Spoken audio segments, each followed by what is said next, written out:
फिर नजरिया के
सबसे पहले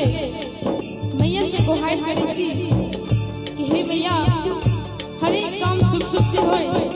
तो हे कह रहा छथिन दुनिया करे छौ मां को हरिया के दुनिया करे छौ मां को हरिया के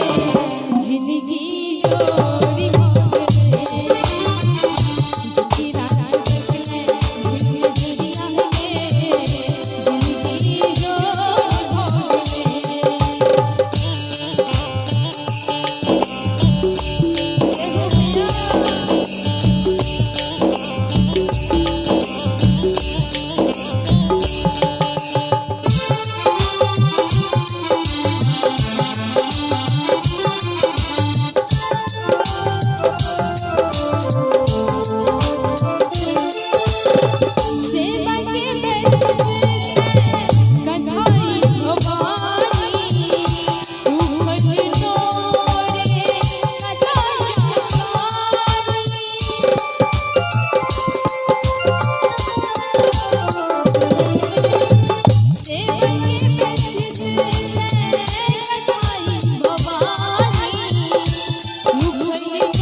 जहाँ अगर नीक लागे तो कन कन ताली बजबैत रहो,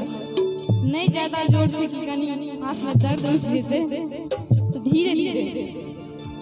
कनी में दोनों हाथ ऊपर करके सब गोटे हमर माय बहन सब जते छी अहाँ सबसे कह रहल छी कहलखिन जे हमर पार्टी तैयारे छथिन तो है कहली हमरो पार्टी एकदम तैयार छथिन। अहाँ सब दोनों हाथ ऊपर करके सब गोटे एनहु सब दोनों हाथ ऊपर उठे के चाहिए और ताली के साथ एकदम कि जल्दी रात तू तक ले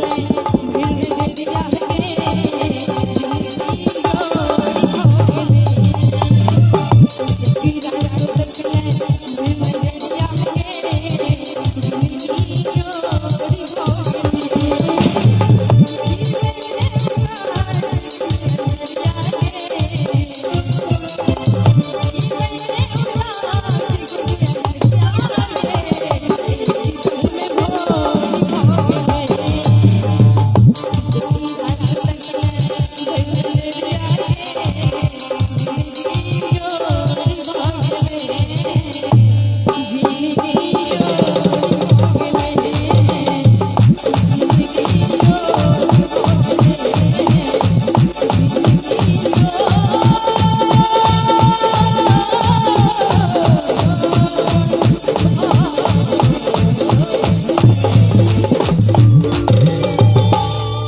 जो नीक लगल हुए एक बार छमट के थपड़ी बजे के चाही, चारू कात से एक बार गड़गड़ा दियो। आओ अखन सुंदर सन भजन मौसम जी के आवाज में जगत जननी मां भगवती दुर्गा के अनुपम वंदना अपने सब सुनित रही। आओ उन फेर एही आवाज के संग सुंदर सन भजन आओ प्रस्तुत कर जा रहल छथि मौसम जी। आओ